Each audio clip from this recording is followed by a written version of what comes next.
I'm gonna talk about the abuse I went through, cause I saw this video. My son's dad was in caught in daddy's shoes, and the stuff he talked about wasn't all the truth.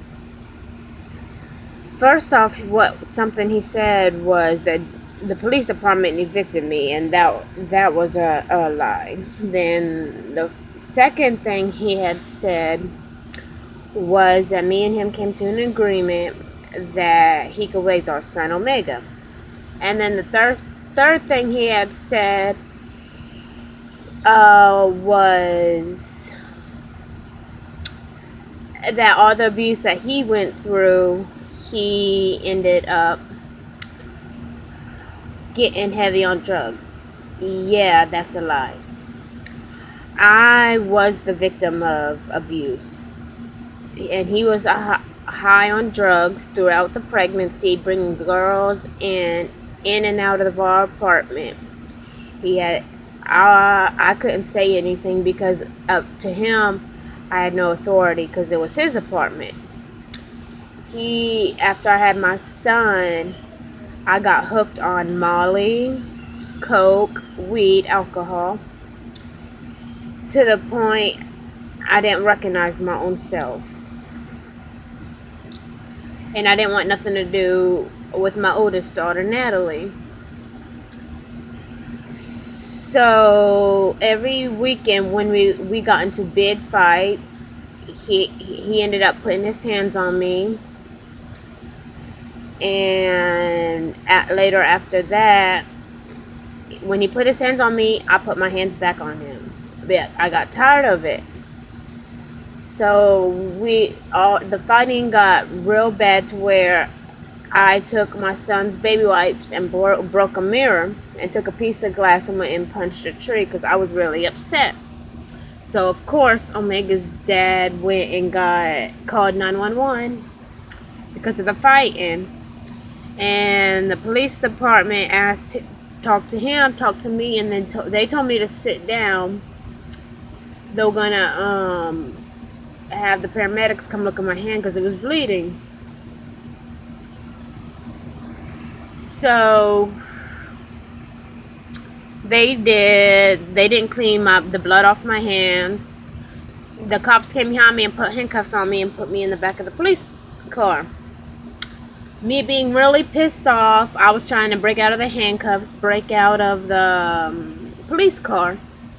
We had to wait for a female officer to come search me. And outside, Omega's dad was crying, saying he loved me, whatnot.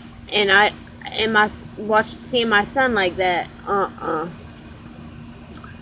So I ended up getting Baker acted because they thought I was hurting myself, but I was really mad and I wasn't thinking clearly. Because once I get mad, I black out and I don't think. So they had transferred me to another facility in a different town. I got out the next day and went back to the apartment. And the fights kept getting bad. They just kept getting bad. We were still partying, doing drugs, drinking, whatnot. So it was before. Hold on, let me think about what happened before. I think it was in October. We got into a real bad fight. I got sick of it. I literally beat his ass. While he was on the phone with the cops, I had a knife to his neck, a pocket knife. I wasn't thinking about my son at the time. I wasn't thinking about nothing. I just couldn't deal with him putting his hands on me anymore. And Omega's dad finally restrained me to try to get me to calm down, but I got out of that and I kept fighting because I was like to the point where I couldn't take him putting his hands on me. So I went outside just to calm down, smoke a cigarette, whatnot. There was like 6 two, three different cops. They came at like a squad. They came at me, gun drawn in my head, flashlight in my face. It was scary to have a gun drawn in your head. Like, you don't know if they're going to shoot you or not. So from there, Omega's dad came down with his hands raised, told me she'll cooperate, act like he was crying, whatnot. Yeah, fake crying, because he told me before then he would do anything to get me arrested. But at that point, it was my actions, because I just got fed up with the bullshit.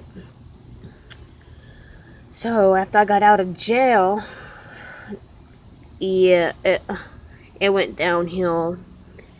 My son's dad basically told my mom a whole bunch of shit to where every time I came over there, my mom told him to call the police and not allow me around my son.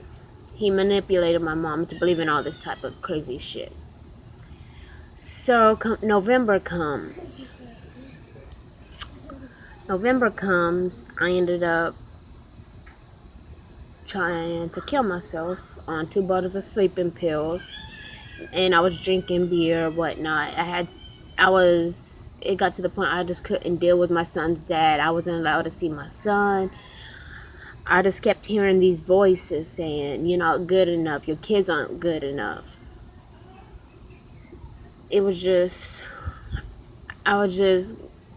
The devil was really beating me down.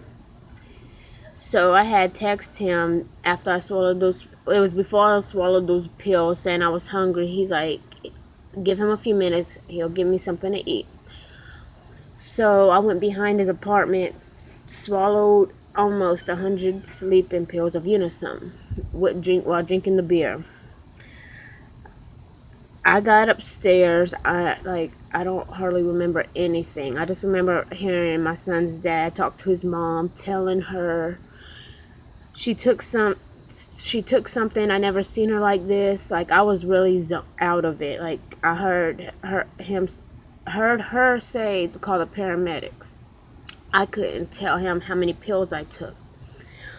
I told him 4 sleeping pills, not 2 bottles. He got me inside to try to feed me, give me some food. I couldn't eat. He gave me some milk to help throw up all the pills I took. I was laying on the couch. I guess he went to go check on Omega. I don't know how or what happened. I got up and went to the kitchen. I ended up hitting my head on the counter, and I threw up all over myself. So he got me cleaned up, changed, laid in the bed. I kept going in and out, running to the bathroom, throwing up. I came out of the overdose the next day about 8:30. And then that's when I first tried Flakka. And that Flakka wasn't, no. Sunday came, I had to be out. I flipped out on him and Omega, well, not Omega, and he called my friend to come try to talk to me to get me out. I flipped on her. I ended up, the paramedics taking me to Shands and Baker acting me again because of the overdose. And this all happened in 2015. So come Thanksgiving, I stayed there for the week. His mom was hesitant about having me because of all the stuff Arlo told her, or Omega's dad told her. But they didn't get a chance to hear my side of the story because of the other stuff he put in their heads. So now it just got worse after Thanksgiving. We got into more fist fights. I was throwing stuff. I'm trying to break his stuff. And the last time he put his hands on me,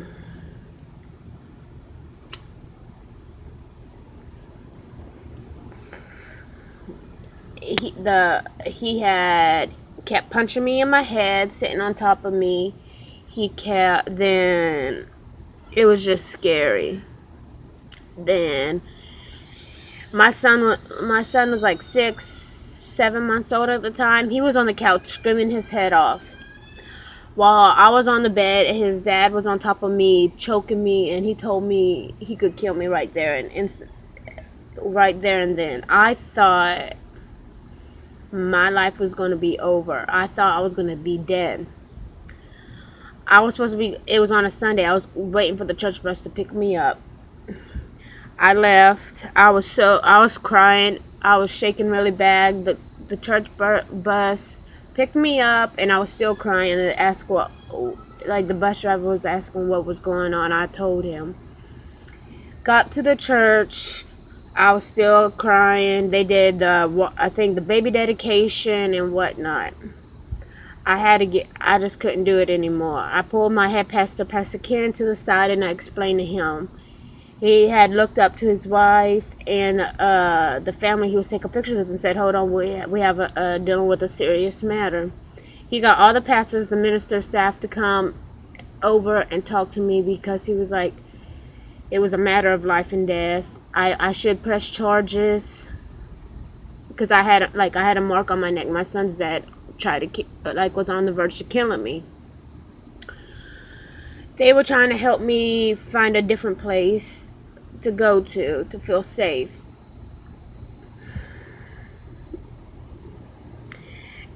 If it wasn't for my pastor and the church, I think I would have not made it.